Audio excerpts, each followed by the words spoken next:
அனைவருக்கும் வணக்கம். இன்றைக்கி நம்ம ஆன்மீக தகவலில் என்ன பார்க்க போகிறோம் அப்படின்னு சொல்லி பார்த்திங்கன்னா, சனி பகவானை பற்றி தான் பார்க்க போகிறோம். சனி பகவான் இப்போ 6ஆம் தேதி மாறியிருக்காரு. அதாவது கும்பத்துலேருந்து மீனத்துக்கு மாறியிருக்காரு. இப்போ எல்லாருமே பயந்துட்டுருக்காங்க. ஏன்னா நிறைய பேருக்கு அஷ்டம சனி, கண்ட சனி, அஷ்டமத்து சனின்னு சொல்லிட்டு நிறைய சனியெல்லாம் இருக்குது. அதில் பார்த்து எல்லோரும் பயந்துட்டுருக்காங்க. இப்போது சனியோட தாக்கத்தை குறைக்கணும் அப்படின்னு சொல்லி பார்த்திங்கன்னா, சனியை அது என்ன செய்யலாம் அப்படின்னு சொல்லி பார்க்கும்போது, முருகரை வணங்கினால் 7 சனி பாதிப்பு விலகும், அதாவது குறையும். இல்லைன்னா அந்த கஷ்டத்துலேருந்து நம்ம மீண்டு வரலாம் அப்படின்னு சொல்லலாம். இது எப்படி அப்படின்னு சொல்லி பார்க்கும்போது, நார்மலாக எல்லோரும் என்ன சொல்லுவாங்கன்னா, நார்மலாக சனி பாதிப்பு குறையிறதுக்கு ஆஞ்சநேயர் வழிபட சொல்லுவாங்க. இல்லைன்னா காவல் தெய்வமான பைரவர், இந்த மாதிரி யாராவது சாஸ்தா, அப்புறம் ஐயப்பர், இவங்களெல்லாம் கூட வணங்க சொல்லுவாங்க, கேள்விப்பட்டிருக்கோம். ஆனால் இது என்ன புதுசாக முருகரை வணங்க சொல்கிறீங்களேன்னு கேட்டிங்கன்னா, அதுக்கும் ஒரு காரணம் இருக்குது. அதனால தான் இந்த வீடியோ உங்களுக்கு போடுறேன். 7 சனி விலகணும், சனியோட பாதிப்புலேருந்து நம்ம குறையணும்னு சொல்லி பார்த்திங்கன்னா முருகரை வணங்கலாம். நிறைய பேர் சொல்லும் போது ஆஞ்சநேயர், விநாயகர், சிவன் எல்லா சாமியும் சொல்லியிருப்பாங்க. ஆனால் முருகரை சொல்லியிருக்க மாட்டாங்க நார்மலாக.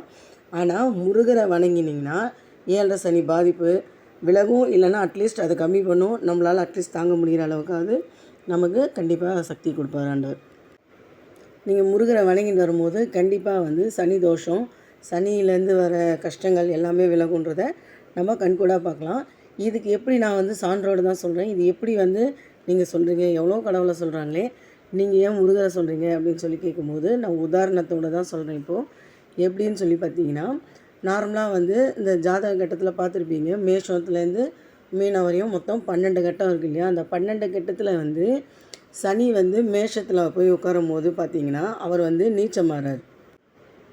நீங்கள் வேணால் எடுத்து பார்த்தீங்கன்னா தெரியும், உச்சம் நீச்சம் அந்த மாதிரி அட்டவணையெல்லாம் இருக்கும் உங்களுக்கு. அந்த அட்டவணையை நீங்கள் எடுத்து பார்க்கும்போது தெரியும். அதாவது சனி மேஷத்தில் போய் நீச்சமாயிடுறாரு. அப்போது அந்த இடத்துல அவருக்கு பலம் குறைஞ்சி போயிடுது. ஸோ அந்த மேஷன்றது என்ன வீடுன்னு பார்த்திங்கன்னா செவ்வாவுடைய வீடு. செவ்வாய்க்கு அதிபதி யாருன்னு பார்த்திங்கன்னா முருகர் தான். அதனால தான் உங்களை முருகரை வணங்க சொல்கிறேன். அதை தவிர பார்க்கும்போது அதே செவ்வாய் மகரத்தில் பார்க்கும்போது உச்சம் வராரு. மகரம் யாரோட வீடுன்னு பார்த்தா சனியோட வீடு. சனியோட வீட்டிலேயே அவர் உச்சமாகாமல் செவ்வாய் தான் உச்சம் வராரு. செவ்வாய் வீட்டுக்கு வரும்போது பலம் இழக்கிற சனி, அதே சனியோட வீட்டுக்கு செவ்வாய் வரும்போது நார்மல் ஆகிடுறாரு. ஆனால் செவ்வாய் தான் அந்த இடத்துல உச்சம் வராரு. அந்த இடத்துக்கு அவர் வீட்டுக்கு இவர் வந்தாலும் இவர் தான் அந்த செவ்வாய் தான் ஆட்சி பண்ணுறாரு, அதாவது உச்சமாகறாருன்ற கதையும் வருது. இதுலேருந்து என்ன நமக்கு தெரியுதுன்னு பார்த்தீங்கன்னா, முருகன் சனியை அடக்கிடுறாரு. அதாவது அவர் வீட்டுக்கு செவ்வாய் வீட்டுக்கு சனி வரும்போது பலம் இழந்துடுறாரு. சனியோட வீட்டுக்கு செவ்வாய் போகும்போது உச்சம் அடைகிறாரு. அப்போது பார்த்தீங்கன்னா செவ்வாய் தான் சனியை விட பலம் ஜாஸ்தியாக இருக்குது. ஸோ இவருக்கு செவ்வாவுடைய அதிபதி யாருன்னு பார்க்கும்போது முருகர். அப்போது நம்ம முருகரை வணங்கும் போது நமக்கு எல்லா வித பாதிப்பு, சனியோட பாதிப்பு குறையும். சனியினால் வர பிரச்சனைகள்லாம் நமக்கு குறைய ஆரம்பிச்சிடும்.